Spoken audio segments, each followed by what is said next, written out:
FSC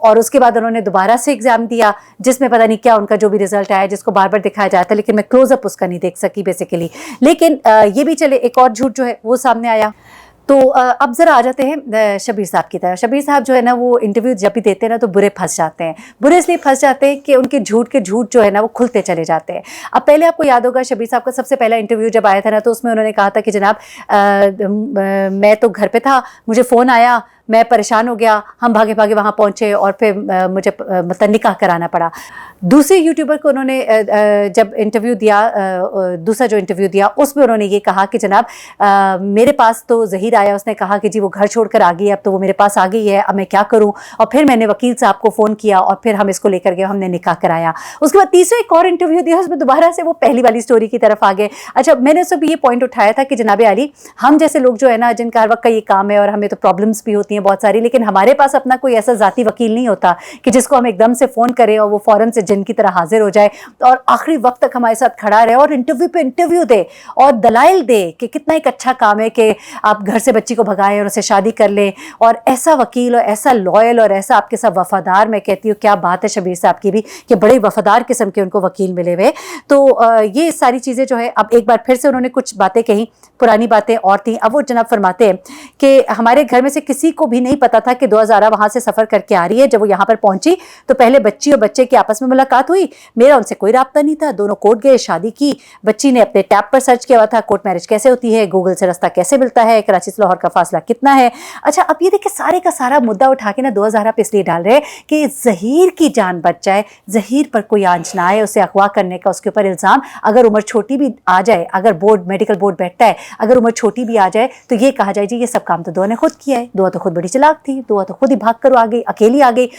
ایک بچی کو جب تک دوسری طرف سے کوئی فل سپورٹ نہ ہو وہ کیسے اتنا بڑا قدم اٹھا سکتی ہے. اتنے دور سے اپنے گھر سے نکل کر وہ آ گئی یہاں پر، گوگل میپ بھی دیکھ لیا، شادی بھی ڈھونڈ لی، وکیل بھی ڈھونڈ لیا، سب کچھ کر لیا. اچھا یہاں پر جب یہ ساری چیزیں بتا رہے ہیں تو یہ یہاں پر بھول جاتے ہیں کہ انہوں نے پہلے اس سے کیا کہا تھا. ان کو ہمیشہ پرانی بات بھول جاتی ہے اور نئی بات جو ہے وہ کہہ دیتے ہیں اور اس کے بعد اگلے انٹرویو میں وہ کوئی اور بات جو ہے وہ کہہ دیتے ہیں. اور آپ کو میں یاد دلاؤں کہ اسی شبیر نے یہ کہا تھا کہ میرے پاس ظہیر آیا، اس نے کہا میں شادی کرنا چاہتا ہوں، تو میں نے اس سے کہا اچھا اسے کہو وہ آ جائے، وہ آ گئی تو ہم کرا دیں گے. یعنی کہ مشورہ دینے والے بھی پہلے آپ ہی تھے. یہ آپ شاید بھول گئے، میں آپ کو یاد کرا رہی ہوں تاکہ اگلے انٹرویو میں نا آپ یہ بات یاد رکھیں. اچھا اس کے بعد آگے وہ کہتے ہیں کہ جی جب دو آگے ہم تو بڑے شوق میں تھے تو اس نے کہا کہ مجھے گولی مار دے میں تو واپس نہیں جاؤں گی. پھر میری ماں جو ہے اس کا دل پسیج گیا، وہ بھی ایک ماں ہے. اس نے سوچا، یعنی اس نے یہ نہیں سوچا کہ دعا کی ماں پہ کیا گزرا ہوگا، لیکن وہ ماں ہے، اس کا دل پسیج گیا دعا کو دیکھ کر اور اسے کہا جی چلو جی ان کا نکاح کرا دیں. یعنی کہ اس کے اندر انہوں نے ایک اور ایڈمٹ کیا، ایک اور چیز کی ایڈمٹ کی کہ جناب ظہیر کی ماں بھی اس کام میں برابر کی شامل تھی. اس سے پہلے تک تو ہم لوگ یہ کہتے رہے تھے کہ ظہیر کی والدہ کا اس میں کوئی کردار نہیں ہے. تو شبیر صاحب اب آپ نے ظہیر کی والدہ یعنی کہ اپنی والدہ کو بھی بری طرح پھنسا دیا اور آپ نے خود کہا کہ اس کے بعد پھر میری ماں نے کہا کہ چلو جی ٹھیک ہے اور پھر اس کے بعد ہم بھی ایگری کر گئے. اچھا پھر اس کے بعد شبیر صاحب فرماتے ہیں کہ میں تو کبھی بھی نہیں چاہوں گا، پاکستان کی کسی بھی بیٹی کے لیے نہیں چاہوں گا کہ وہ اس طرح سے گھر چھوڑ کر آئے. تو شبیر صاحب آپ تو خود اپنے بھائی کو مشورے دے رہے تھے کہ اسے کہو خود بھاگ کر آ جائے. اچھا اس کے بعد یہ کہتے ہیں غلط رویہ ہے، غلط طریقے ہیں، اس سے شادی کرنا بہت ہی بری بات ہے. اور جب دعا لاہور آ گئی تو پھر ہم نے بڑا سمجھانے کی کوشش کی اور یہ ہوا وہ ہوا. اور میں آپ کو یہ بتاؤں کہ آپ نے سمجھانے کی بالکل کوشش نہیں کی، بلکہ وکیل صاحب نے کہا تھا کہ میں نے فون کیا اور یہ فٹافٹ پہنچے اور ان کی موجودگی میں نکاح ہو گیا. ہم تو ابھی تک یہ کہہ رہے ہیں کہ وہ جو ایک گواہ وہاں پہ پکڑا گیا آپ کیوں آزاد دندناتے پھر رہے. اچھا اس کے بعد وہ کہتے ہیں کہ چونکہ وہ رو رو کے کہہ رہی تھی کہ میں تو واپس نہیں جاؤں گی، تو پھر ہم نے کہا چلو جی اب یہ نکاح تو کر ہی دیتے ہیں. جبکہ ویڈیوز وہ بھی موجود ہیں جہاں آپ لوگ سارے کے سارے کراچی پوری ٹیم کی صورت میں گئے ہوئے تھے. وہ ڈاکٹر غلام نبی بخش جو ہے اور ان کی بیوی جو ہے وہ تمام چیزیں جو ہے اب آپ نئی نئی کہانیاں جو ہیں وہ گڑ گڑ کے سنائیں بے شک، لیکن بہت سی چیزیں جو ہے آن ریکارڈ بھی موجود ہیں.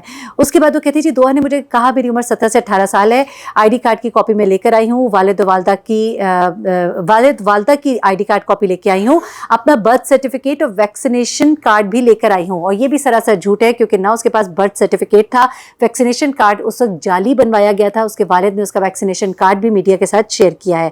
اس کے بعد وہ کہتے ہیں کہ ہم نے شکر کیا کہ دعا اپنے ساتھ کچھ لے کر نہیں آئی تھی اور اس کے والد نے بھی اس بات کا اقرار کر لیا کہ وہ کچھ ساتھ لے کر نہیں گئی. دعا اپنے ساتھ ایک بلیک کلر کا پرس لائی تھی جس میں میک اپ کا سامان تھا اور کوئی قیمتی چیز نہیں لے کر آئی، نہ ہی پیسے نہ ہی کوئی اور زیور.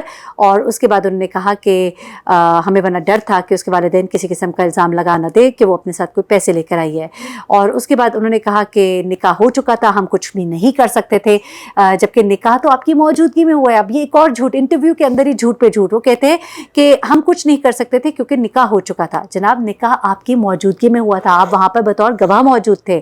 اور اس کے بعد انہوں نے کہا کہ مہدی علی کاظمی سے ظہیر نے 3 سے 4 مرتبہ فجر کے وقت کال کرنے کی کوشش کی انسٹاگرام پر, اور یہ بھی سراسر جھوٹ ہے کیونکہ پوری ٹیم جو ہے سائبر کرائم کی بھی, وہ پورے کے پورا انویسٹیگیٹ کر چکی ہیں. مہدی علی کاظمی کا فون پورا کھنگالا گیا تھا, کوئی اس طرح کی کال, کوئی اس طرح کا مٹیریل, کوئی نکاح نامہ جو دعا نے بھیجا ہو وہ ان کو ریسیو نہیں ہوا, نہ ان کے فون پہ پہنچا تھا. سراسر جھوٹ ہے اور صرف اپنے آپ کو مظلوم دکھانے کی کوششیں جو کہ مسلسل کی جا رہی ہیں. پھر ایک بار پھر سے انہوں نے دعا کے اس کزن کا ذکر کیا جس کے ساتھ کہ مہدی صاحب جو ہے شادی کرانا چاہتے تھے. تو میں نے آپ کو بتایا تھا کہ اب مظلوم کارڈ تو پلے کرنا ہے. تو دعا کو یہ کہانی بتائی گئی کہ اب تم یہ کہہ دو کہ چونکہ میری شادی ہونے والی تھی اس لیے میں بھاگ کر آ گئی, لیکن ایسا نہیں تھا کیونکہ مہدی علی کاظمی نے سر پہ قرآن رکھ کے بھی کچھ باتیں کی تھیں. اگر نہیں دیکھی وہ ویڈیو تو آپ دیکھ لیجئے, آپ کو اندازہ ہو جائے گا. میرا نہیں خیال کہ ایک باپ جو اپنی بیٹی کے لیے لڑ آئے اور ہر وقت اللہ سے دعائیں کر رہا ہے اور لوگوں سے کہہ رہے دعائیں کرو, وہ سر پر قرآن پاک رکھ کے کوئی اس طرح کا جھوٹ بولے گا. اینی مزید جو جھوٹ آپ بولیں گے مختلف انٹرویوز میں ان کے بارے میں آپ کو بتاتی رہوں گی, کیونکہ آپ لوگ مجھ سے سوال کرتے ہیں تو جواب تو دینا بنتا ہے. مجھے مہرین سبطین کو اجازت دیجیے گا, اپنی دعاؤں میں مجھے بھی یاد رکھیے گا. اپنا بہت خیال رکھیے گا. اللہ حافظ.